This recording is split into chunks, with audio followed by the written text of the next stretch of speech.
If you would like to join in this session, then this is the kit list.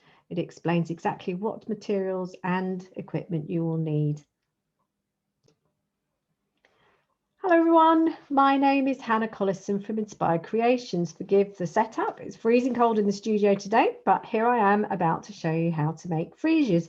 You've already seen the kit list and also a picture of the project that we're going to make. And if you've got any questions or you want some other information about our courses, then you can always email me at hannah@inspiredcreations.uk.com. So here we go.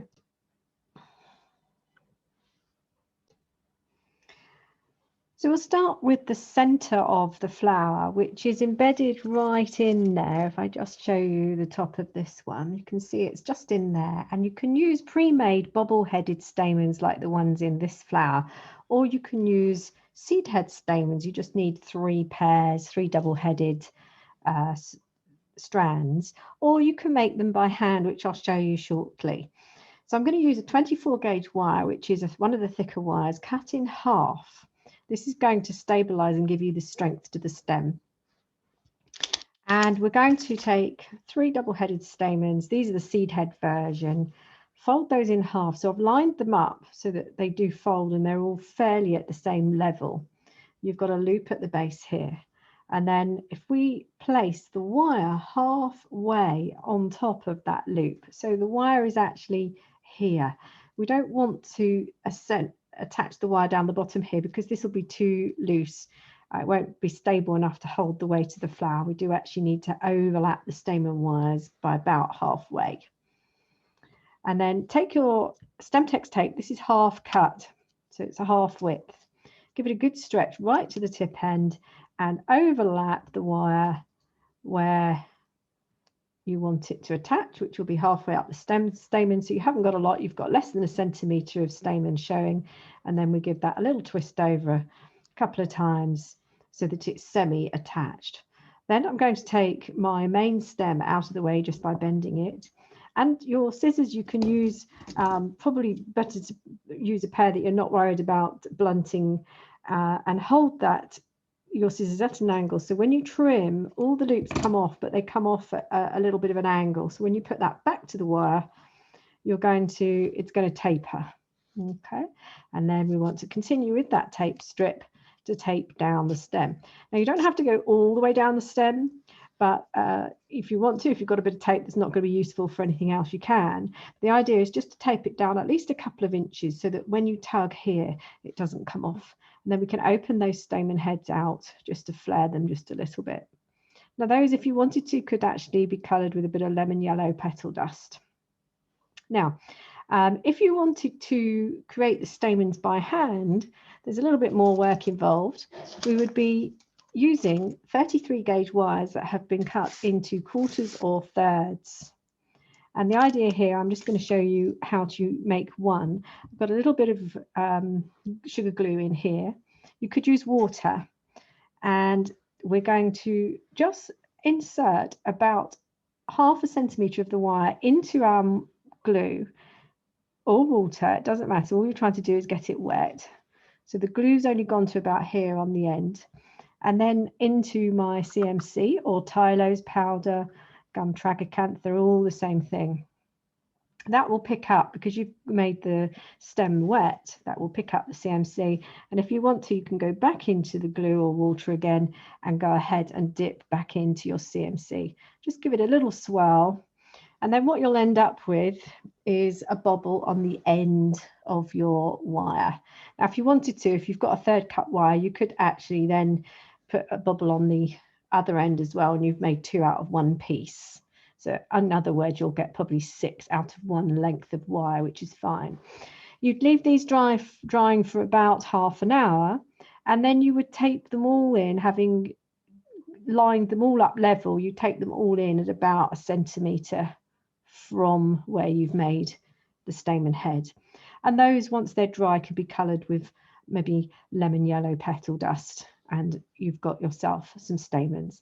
And depending on how thick or big or long you want this, you just keep dipping into your moisture and back into your CMC and so on as you go. And if you want this to come up the stem a little bit more for making pistils and other types of stamen, then you just want to wet the surface further up the wire.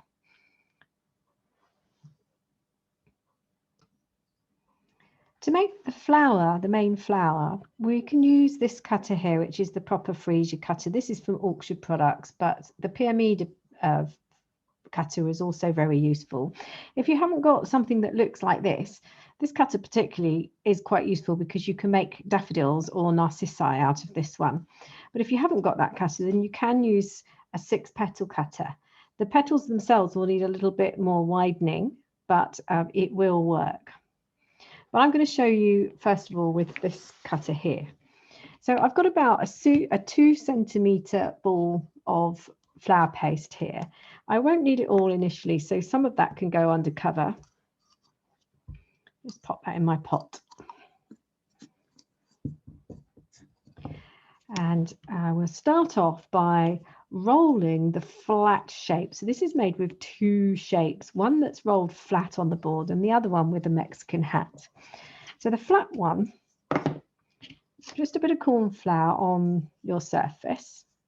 Stretch and squidge your paste just to make sure it's nicely warmed up. Pop that onto your board and start to roll. We want something that's nice and thin. If you find that your paste is sticking, it's okay if it sticks to the surface, but you don't really want it to attach to the rolling pin as well. So you can put a little bit of corn flour on if you need. You only add corn flour when necessary. It's often when the paste is very fresh or if it's humid outside. And we have got a high humidity level because it's quite damp. We've got snow outside. Yeah, so I need to have a bit of corn flour to help it all come off and release easily. So you want to roll the paste really nice and thin. It's going to be thin like phyllo pastry. Okay. Once you've rolled it, turn it over because the top side will have had a bit of corn flour, dried out a little bit, and that'll help you get a crispy cut. And if you happen to find that you've rolled your paste out quite large, then try and get 2 shapes out of this, because if you need to, it means you've got a spare. So you just roll nice and thin, press down your cutter onto the surface, give it a good old rub, and then pull the extra paste from around before you lift the cutter up. Lift the cutter up and use your thumb to run round the outside edge of the shape, and that should give it a chance to come out really nice and cleanly. If you're getting a furry edge around the outside, then it's possible that you haven't spent enough time cutting through. And some of the cutters, particularly, not these, but some of the plastic cutters, they're quite squared off on this top edge. And the reason you're getting a furry edge is because it's not properly cut. So this action using your thumb around the outline is going to give you that crisp cut. So just, you only need 1 shape per flower, this flat shape per flower, but from a spares point of view, it's a good idea to have an extra one. They do have a tendency to dry out. So those 2 shapes can actually go under plastic now. I'm going to texture them in a little while, but I'm just going to leave them under my plastic while I crack on with my Mexican hat. So this is just a board with plastic sheets on it. It's actually got 2 layers, but to be honest, you can make this from a piece of A4, you know, one of those document wallets. Let's turn that back over so that you can, I've got a clean area to work on. So now what we're going to do is the second shape, which is actually the back 3 petals. So the inner 3 petals are the ones that we've just created. And we need for this about 1.5 centimetres ball of paste. So try not to work with too much. 1.5 centimetres in diameter would be more than enough. And just make sure that your excess paste has gone under cover just so it doesn't dry out. Okay. So now, again, we've got to warm up. Every time you use the paste, you need to warm it through. Dries out very quickly, the Squire's Kitchen especially. So pinching out a pimple, just roll it between your finger and thumb, and then press around the edges to start to flatten out the brim. So this is described as a Mexican hat. like a sombrero. But we need to work particularly on the inside here, making sure that that's nice and thin so we produce a delicate flower. When you've done most of it by hand, you need to put it with some corn flour on top of the board. And you can use the side of a paintbrush, so any paintbrush, doesn't matter, just something that's smooth and round, that's the important thing. And we're just going to press and roll out.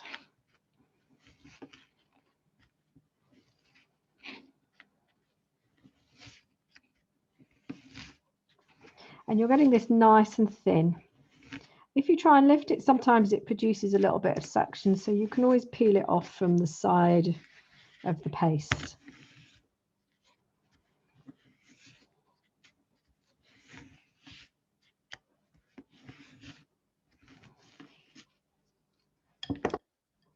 Press a little bit more in here, so I've got my finger in the back and the center and my thumb on top where I want to thin it, and I'm just working that until I can feel that it's a similar thickness to the areas that I've been rolling out. So it's very important to take the time to get this bit right, because it has a big bearing on how the flower looks when it comes out.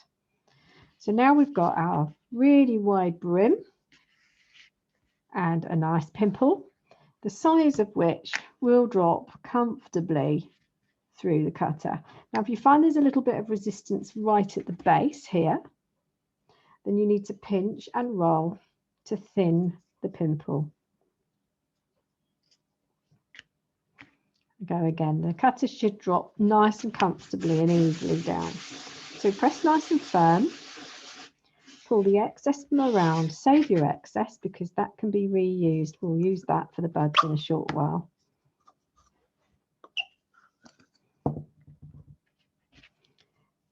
Run your finger along the edge.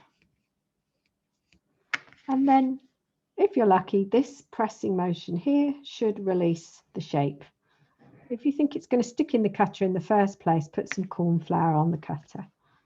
So now we've got our propeller with a peak at the back. And we want to put an indent in the inside of the center here. So a bit of corn flour on the back of my paintbrush, find the middle of the shape and support the back stem while you do this, because you don't want to break this. So push your brush into about this far. Press against each of the petals. This is just making it a little bit more movable in those areas. We don't want it too thin because that is the only strength we've got for the petals. Once you've done that, we need to put some work into our petals themselves. So you can either use a cocktail stick or you can use silk veining tool. And what we're going to do is just concentrate on the top half. So starting in the middle of the top half of each of those petals, we're going to press down and flare out. So what this is doing, even with a cocktail stick, would be giving you texture, but also you are broadening the top half of the petal to represent the look of a freesia petal. So I'm just going to carry on with that on the other two petals. Now, when you first make these, it does take some time. And what you might find is by the time you've finished creating this flower side, part of the flower, your pieces that you've rolled and put under plastic, they might have dried a little bit, but they'll probably be okay. But then when you come to put all of this together, if it's taking you a long time to do all the pieces, everything might be a bit too dry. So it's one of those things that you need to practice. And then eventually your speed will come up to scratch and you'll be able to create your whole flower without things drying out.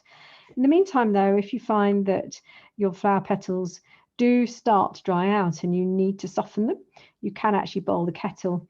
And once the steam starts coming out of your kettle, you can waft this against the spout, maybe about 6 or 7 centimeters away from, just for a few seconds, and that will soften it. Just watch out that you don't soften it too much. So those are my 3 petals prepared on the back part of the flower. So I'm just going to put that down, face down on one side. You could cover it up with a pot. So I've got a little pot here. If I wanted to, I could just cover that up, and that way it's not going to dry out as quickly. So I'll just retrieve one of our propeller shapes. And the preparation for this is very similar. I should say to you as well, if you're going to put it under plastic, if you think it's going to stick, put some corn flour into the cover first. And here I'm just going to put a little bit of corn flour on top because it is feeling very sticky at the moment. So back to my silk veining tool or cocktail stick. I'll show you what I mean with the cocktail stick. I've actually cut a very small amount off the end here so that it's not very pointy like the other side. And this is just going to sit where that other tool would be. And you can just roll one way and then roll the other way. Okay, I find it easier to handle this tool because it's fatter.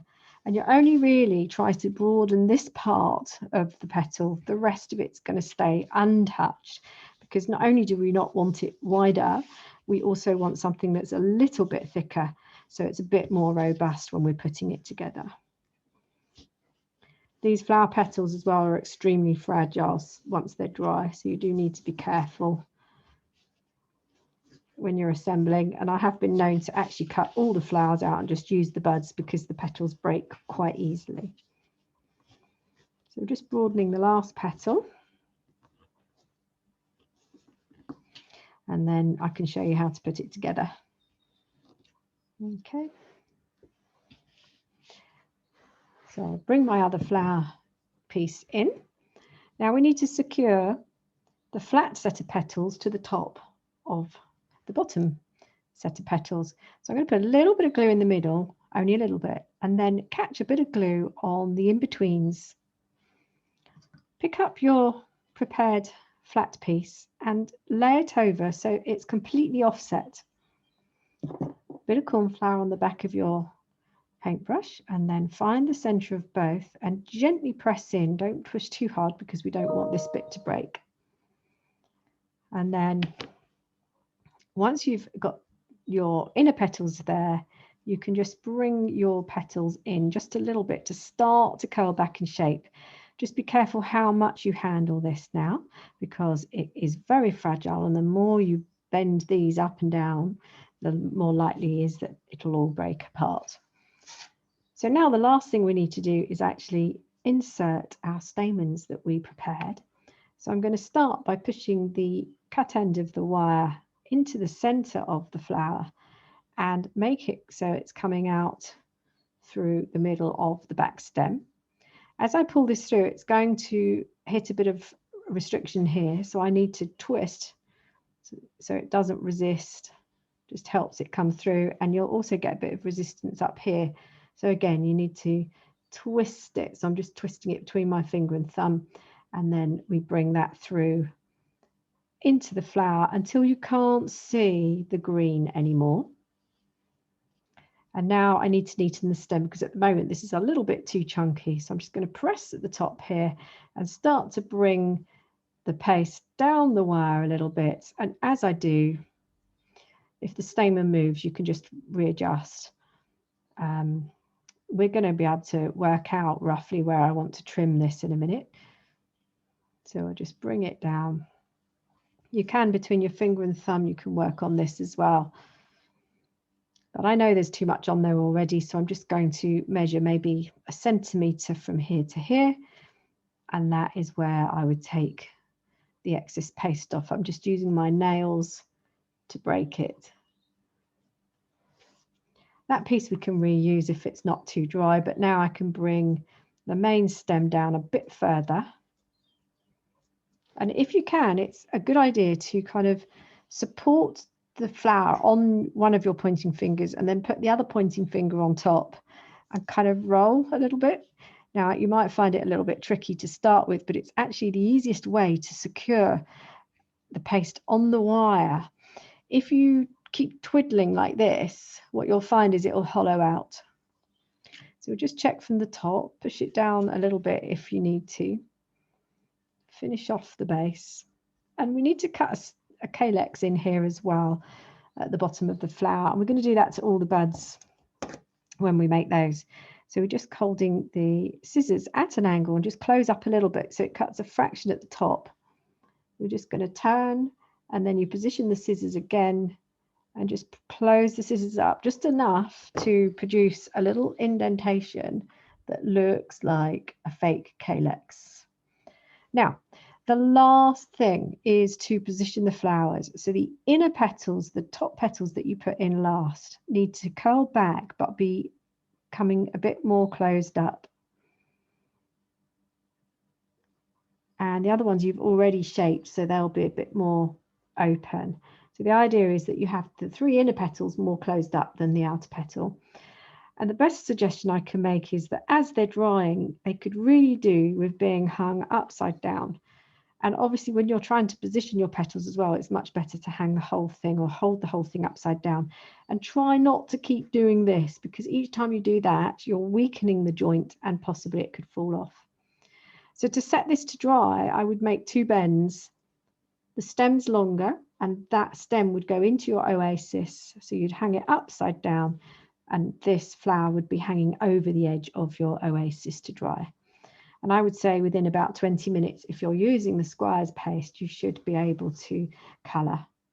Although you can leave it overnight and colour it when it's completely dry.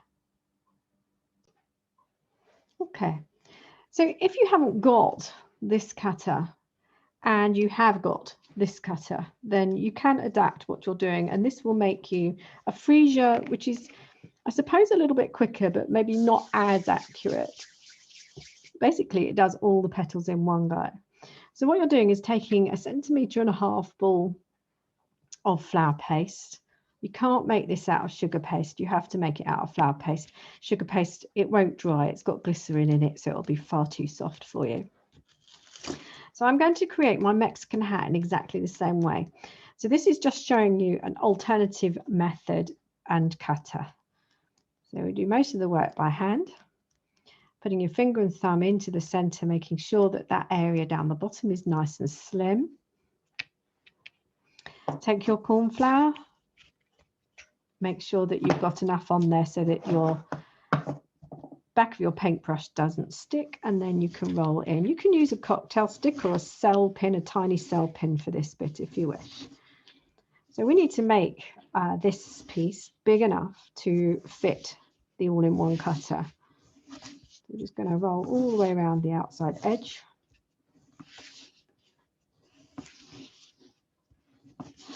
Making sure that it's nice and thin. We want it pancake, not even pancake, we need phyllo pastry thin or crispy aromatic duck pancake thin. That's the idea. Check that it's okay around the base here because you don't want it too fat.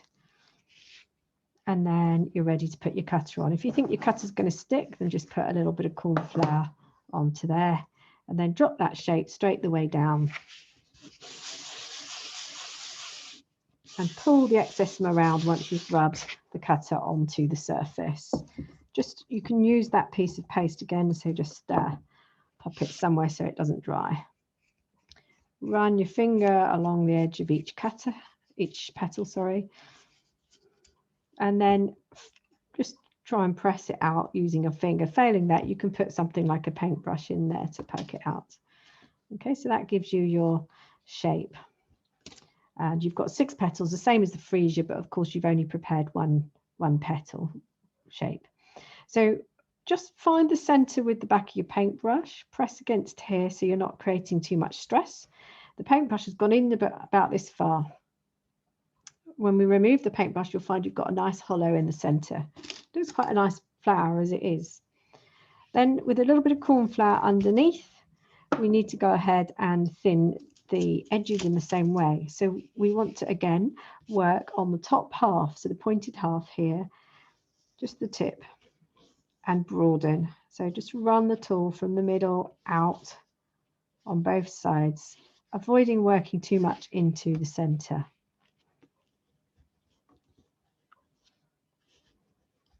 Of course, if you roll your paste thicker, which is not a problem, but it could end up making the flower very heavy, you will find that your petal will be much bigger as well. So if you're trying to make a larger flower, rolling the paste thicker to start with will help you. Although I prefer not. It's a lot of work and a chance that it might all break on you. So we're just broadening the top half of each petal as we did with the other cutter's shape.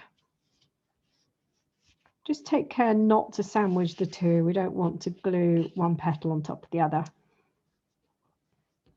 Sometimes with the pressure you press down on a cocktail stick can break. This tool here is quite robust. If you've got the clay version of this, then be careful because it will snap. Okay, so now we've got our flared petals. Looks a bit like a periwinkle. And I'm just going to select one petal to bring in and curl around in the middle. And then I leave one and pick the next one. Leave a petal and pick the next one. So you're going to be bringing every other petal inside, sorry, closing up.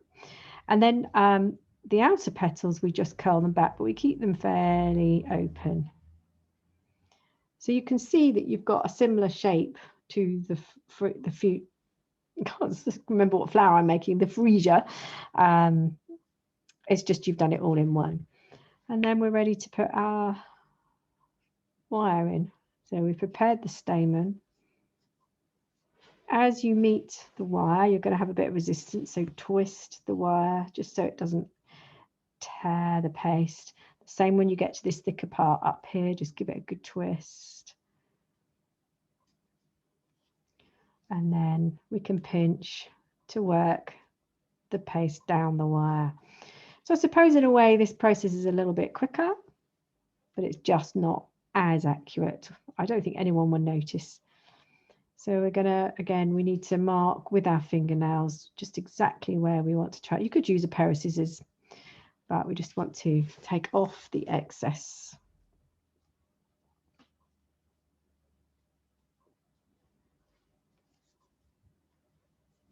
And roll between our finger and thumb. Bring that down the stem just a little bit more, and then mark in your calyx as before. Check the shaping on your petals is how you want it to be, and I would recommend setting that upside down on your oasis as well. The next thing to make are the buds, and I on this sprig have made 4 little buds, different sizes, so you can pick your balls, make your balls anything from 1/2 centimetre to 3/4. There may be 1 centimetre and just over, but try not to make a big graduation in size. And you can have more than 4 buds. You can also have all buds and no flowers, but in proportion, really, as it starts to pop open, you really don't want it taller than your flowers. It needs to be up to the height of your flowers. So to make the buds, once you've prepared the ball sizes, it's a good idea to warm up each ball independently. So I'll just warm this up so it's crack free. It's such a small piece, it's actually really difficult to handle. So if you can, just do your best between the fingers and then roll so you get a cone shape. Now, if you want, you can put a hook in the end of this wire. It's a 28 gauge, which has been cut into 3. And then you would insert either the hooked end or, as I'm doing, the unhooked end into the narrow end of the bud and give it a twist to bring the wire down, bring the paste down the wire. Okay.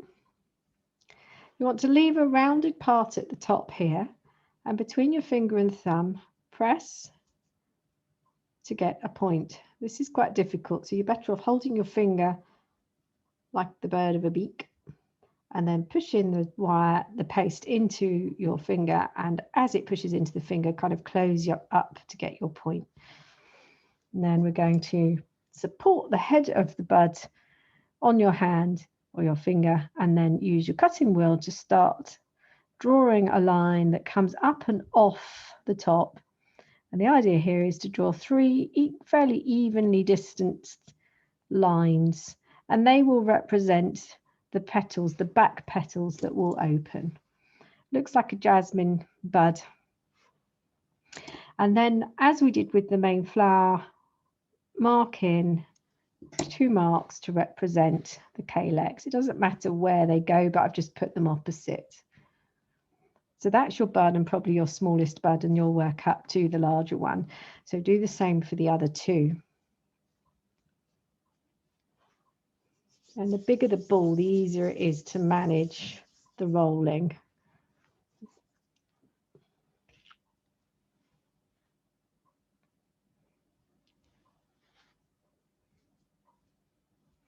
And we roll down. So it's the narrow end of the cone that goes onto the wire. And then between your finger and thumb, whichever way feels more comfortable. I'm left-handed, so I like to control with my right hand and pinch with my left. And go ahead and use the cutting wheel. You can use the large end or the small end, it doesn't matter, whichever you prefer. So 3 divisions in there on the head, each one coming up and off the top to make it look natural. And with your small craft scissors, position and mark in a calyx. So I'll do the last 2.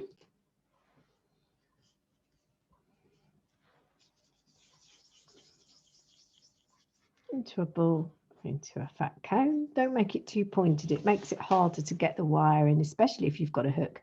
The reason for the hook is more to anchor the bud. So if you find every time you make a bud, it's opening up inside too much and not holding onto the wire, then you can make a hook and that'll help it. You could put a little bit of glue on the wire, but I find sometimes that can cause a problem with it sticking as you twiddle down.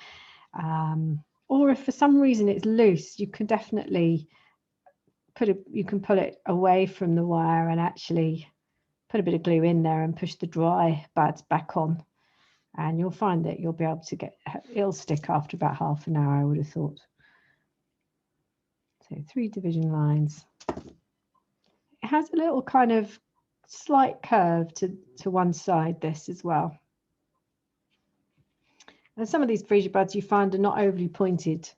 Other freesia flowers are significantly smaller. The ones that you buy in bouquets in the supermarket and in a florist would be much bigger because they are kind of hybrid, though commercially grown. The ones that you might grow in your garden will not be anywhere near as big.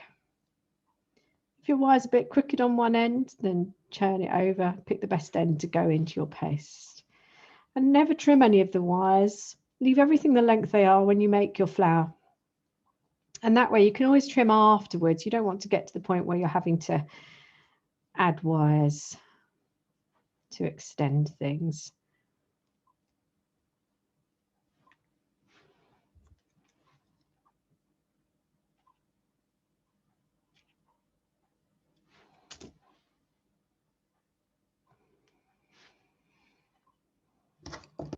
Cutting in your calyx. I had forgotten to do this one. It's best to do it as you go along so that it doesn't dry out. Okay, so that's all the flower components, and now what I'm going to do is show you how I colour. So with the colouring, I'm using African violet. I want a purpley shade on my flower, and then here I've got moss green and lemon yellow. Something similar to that is absolutely fine. It doesn't have to be the sugar flare colours. And you can see here that because I've started in white, I've got a differential between the flower colour, the heads of the buds and the base. We've got kind of a white gap in between, which is very handy and looks very natural. So the first thing I'm going to do is just show you how to colour the buds. If we take a little bit of the purple petal dust. Now with the buds, they don't really reveal their true colour until they're almost open. Okay, so just a tiny amount of the colour on the tips. And I'm working with the purple colour first, and then I'll change brushes. If I have a second brush, I'd change brushes to go onto the green and yellow, but you have to clean or kind of dry clean your brush in between. So I'll show you how to do that in a short while. We'll just add the purple on here. That gets us into the kind of practice of the dusting. And you'll notice as well that I'm working the colour into the brush. I don't really want a lot of excess petal dust in the brush. It's important that we kind of get a blended look rather than something that looks like it's just been fully daubed. So just think about blusher when you're working with your colours, and the fact that you wouldn't just dunk and brush your cheeks. You'd have to work the blusher into your brush before you start. And once you've done all the shading or colour shading on your buds, you can go ahead and colour your actual flower edges. So here I'm working with the African violet, working the colour into my brush. And then I've got to be very careful because this is still very, very soft. And you really only want to work, sorry, from the outside edge in. Okay, just be careful. If it's moving around all over the place and you feel like it's going to break, then you are better off letting it dry before you colour. And you can actually assemble and then colour once it's assembled. In fact, I might show you that because this looks a bit too delicate to colour. So I'll just show you one that I put on. I stopped colouring because I felt like this was going to break. So this is now quite firm. And if I move that carefully out of the way, I can work on this flower now quite easily. So you can see I've already shaded the others. There is a difference. And all I'm doing is catching the outside edge and drawing the brush inwards. So every time I draw on the outside edge, I'm getting a kind of crisper, stronger outline of colour. And it's just giving a blush onto the remains of the petal. And that just gives you that really natural look. The good idea not to just suddenly start in the middle there and brush outwards, because you're going to end up with an unnatural line. So just catch the outside edge. And of course, we'd work on the back of the flower as well.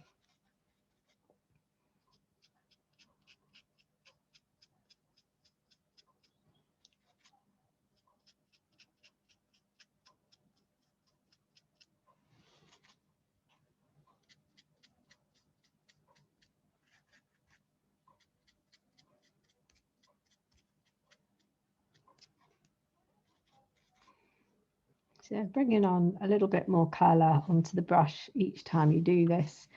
And it means you've got complete control. Outside edge drawn in.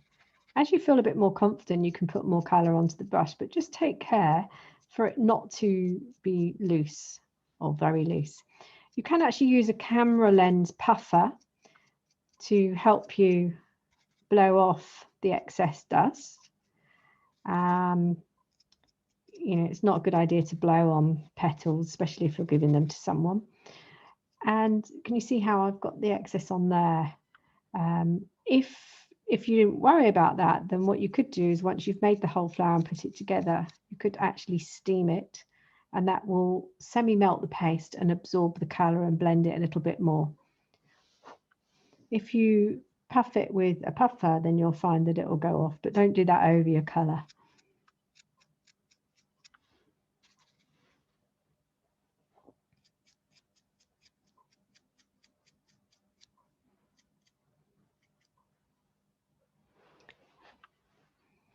So I'm just going to turn that over and do a little bit on the back, show you how.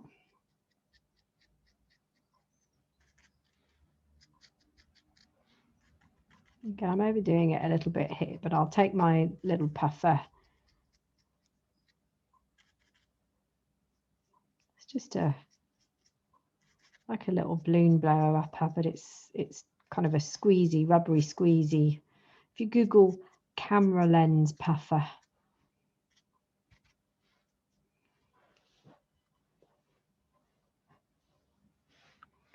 I feel like I want to get in there a little bit more.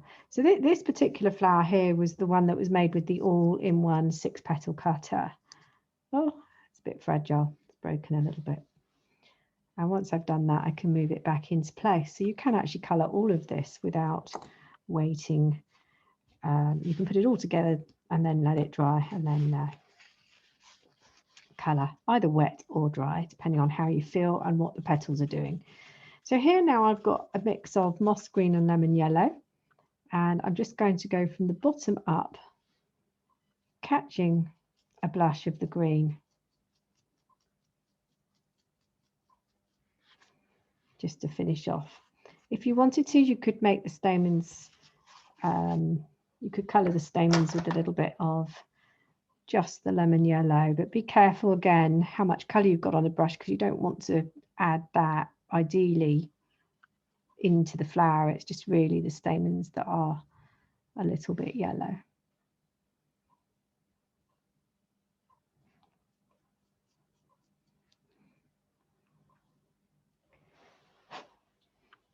Okay, so what I'm going to do, I'm going to show you how I assemble the flower. You'll need your angle tweezers and the half-width Nile green tape. I'm going to take my tweezers initially and clamp the base of each of the buds and flowers and just use my finger to tip. So it's better to hold with the wire and tip with your finger, so that as you're doing this, you're bending it tight at the base of where the petal paste starts. So we can do the same on the flowers as well. They're just a little bit stiffer because they have a thicker wire inside. Then take your strip of tape, give it a good old stretch. It will double it in length and it will release the glue. So it makes it so it sticks onto itself. And we need to start by attaching the smallest one to the next size down. So everything goes in size order upwards. So flip the tape over at the top here, give it a little twist, maybe 2 times round, and then give each of those wires a slight tug so that they tighten up to the tape and you can't see the wire. Keep your wires nice and straight. So the smallest one is here, and that's the next one. This is now going to be your main stem. So we want a bit of a distance here, not by much, less than ½ centimetre before the edge of the tape here. Bring the next size bud into play. You've already bent it, you've got a gap. Go ahead and twist around the tape. It'll be the longest stem on here, so you can tug it to tighten it. Take care not to pull the bud off the wire. Carry on taping round. This time make the stem just a little bit longer, but not by much. Again, you've got the top edge of the tape. That's your guide, because that's where the next one's going to go, not down here, up here. Take the next size bud, pop that in. So you can see it's grown maybe by 1 millimetre, the gap. Tape around that next bud. Locate the longest wire, give it a tug. Hopefully that'll be the one. Oh, guesswork. Maybe this wire's a little bit can't find it. And it was the first one. It's always the longest one, if you've cut all your wires the same length, that is. So then we continue by taping maybe 3 twists. Again, that's where your next one's going to go in, not down here, up here. And we're ready to put a flower in. Now, if you've just got one flower, you're going to need to change the bend of the wire, how I'm going to show you for the second flower. But for the first flower, if you just have a look at both of them and decide which one is more closed up, that will be the one that goes in first, because this flower matures from this end. Again, make sure that you haven't got silly distance between this, the height wise, and if you feel like the flower is a little bit too high and it makes it stick out, then come down the stem a little bit, because what you're trying to do is create a gradual angle to your flower. Tape around the stem. This one you won't be able to pull because it's already got some tape on the flower, so try and keep it as closely taped to the base of the sugar flower paste as you can. Now we're going to turn a couple more turns, and then I'm going to bend the wire. So this is where the next one's going to go in, but I want to turn the wire so it's vertical. So everything else is on the horizontal, but the last flower is going to sit in nice and tight so you can't see any of the stem. on that turn. So just sit it on top and tape your tape around.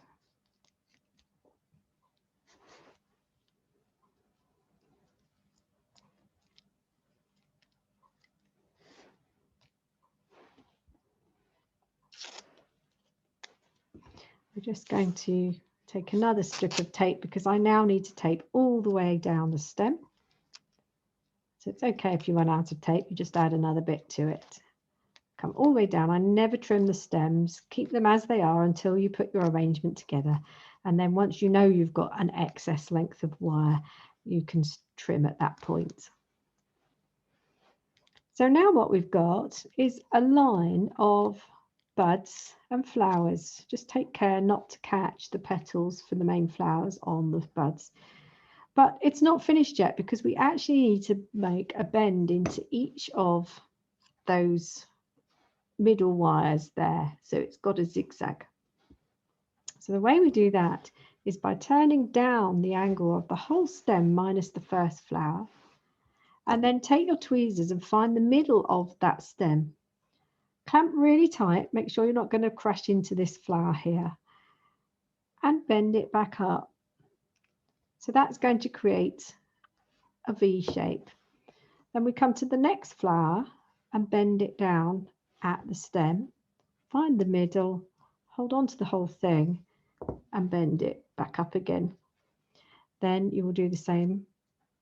Just move that bud out of the way. So maybe put your nail there as a guide to bend down to. Clamp the center with your tweezers, hold on to the bit before and bend up.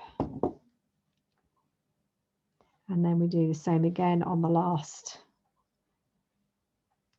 bit of wire. So now you've got this zigzag going on. Now when we look at the flower from the top, we also need to produce a zigzag in the flowers and buds. So that's already been started for us automatically here. But the buds then need to be parted slightly. So you've got a zigzag up the stem that way. And the final thing is to take from about where that second flower is and just curl the buds in an arc towards you. So when you look over it, the whole thing is going to one side, either left or right, it doesn't matter. And then you can straighten up your main stem again. And that is your assembled freesia. And as I showed you in the picture, if you want, you can either add it to a spray of other flowers, or you can have 3, 4, 5 stems put together and either laid directly onto the cake or positioned into the cake using a pick. Okay, so I hope you've enjoyed the class today and I look forward to seeing you again. Bye-bye for now.